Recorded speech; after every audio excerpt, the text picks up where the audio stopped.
श्री स्वामी समर्थ. झोप ही अर्धमृत्यू आहे. झोपण्यापूर्वी देवाचे नाव घेत असाल तर तुमच्यासोबत हे घडणारच. झोपताना देवाचं नाव घेतलं तर काय होतं माहीत आहे का?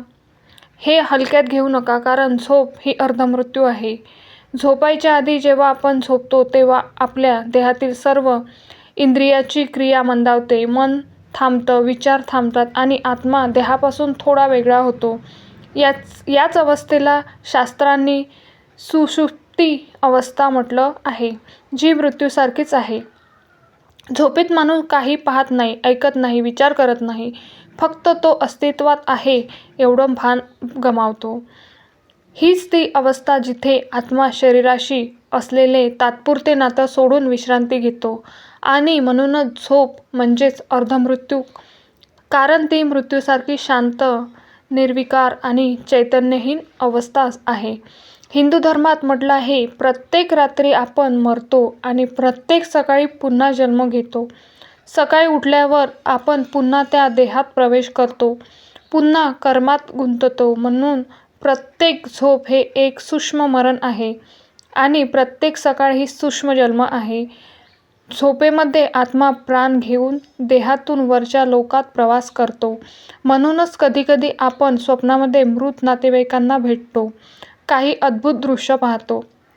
कारण ती स्वप्न केवळ कल्पना नसतात, ती आत्म्याच्या प्रवासाची झलक असते.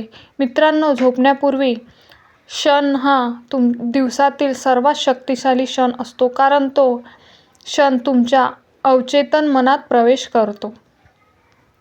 आपण दिवसात अनेक विचार करतो, काही चांगले, काही नकारात्मक, पण रात्री झोपण्यापूर्वी शेवटचा विचार थेट आपल्या आत्म्यावर ठसतो.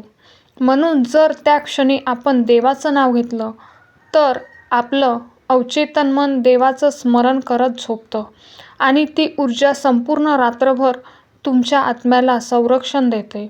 देवाचं नाव हे केवळ शब्द नाही, तर तो एक स्पंदन आहे. ते स्पंदन तुमच्या शरीराच्या प्रत्येक पेशीत सकारात्मक ऊर्जा निर्माण करतं. राम, कृष्ण, शिव, देवी, विठ्ठल कुठलंही नाव घेतलं तरी ते तुमच्या आत्म्याला शांत करतं. पौराणिक कथेमध्ये सांगितलं आहे, जो मनुष्य झोपण्यापूर्वी देवाचं स्मरण करतो त्याचं चित्त निर्मळ होतं, त्याचे पाप नष्ट होतात आणि मृत्यू आलाच तरी त्याला थेट मोक्षप्राप्ती होते. ही गोष्ट अगदी खरी आहे, कारण झोप आणि मृत्यू याच्यातील फरक फक्त इतकाच, झोपेत आत्मा परत येतो, मृत्यूनंतर नाही. आत्मा हा ऊर्जा आहे, चैतन्य आहे.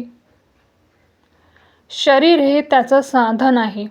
पण जेव्हा आपण झोपतो तेव्हा आत्मा शरीरातून बाहेर पडून सूक्ष्म जगात भ्रमण करतो. हा प्रवास आपण अनेकदा स्वप्न म्हणून अनुभवतो. काही स्वप्न खूप खरे वाटतात, काही भविष्याची झलक देतात, कारण त्यावेळी आत्मा काल आणि अवकाश याच्या मर्यादेपलीकडे जातो. कर्मयोगानुसार झोपेत आत्मा दिवसभरातील कर्माची नोंद ठेवतो.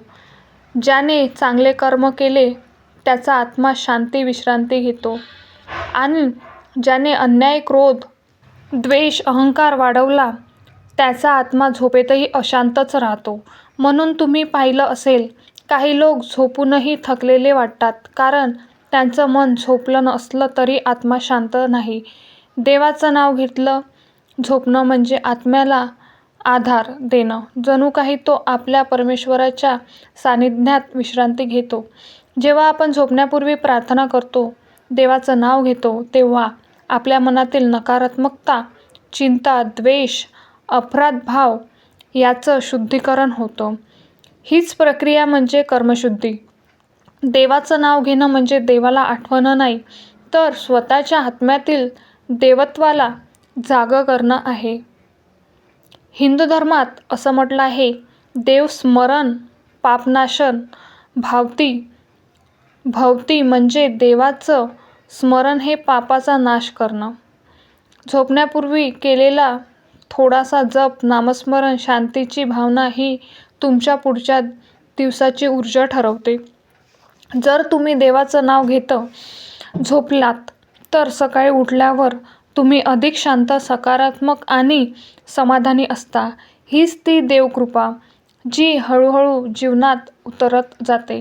मित्रांनो, देवांचं नाव हे केवळ श्रद्धेचं प्रतीक नाही, ते म्हणजेच आत्म्याची दिशा. जेव्हा तुम्ही झोपण्यापूर्वी देवाचं स्मरण करता, तेव्हा तुमचं चंचल मन शांत होतं. मन शांत झालं की विचार स्थिर होतात. विचार स्थिर झाले की कर्मात सातत्य येतं आणि हाच सातत्य म्हणजे प्रगतीचा पाया. देवाचं नाव म्हणजे परमशक्तीशी जोडलेली अदृश्य तारेची दोरी. ती दोरी जितकी घट्ट तितकी आयुष्य अधिक संतुलित आणि स्थिर होतं. अशा व्यक्तीचा आत्मा नेहमी संतुष्ट राहतो, कारण त्याला माहीत असतं की मी एकटा नाही, देव माझ्यासोबत आहे. अशा माणसाचं भाग्य स्वतः त्याचं नाव ओळखू लागतं. आयुष्यात अडथळे येतात, पण तो डगमगत नाही. तो प्रत्येक सकाळी नव्या शक्तीने उभा राहतो, कारण त्याने प्रत्येक रात्र देवाच्या नावात विसावलेली असते. म्हणून मित्रांनो, देवाचं नाव घ्या.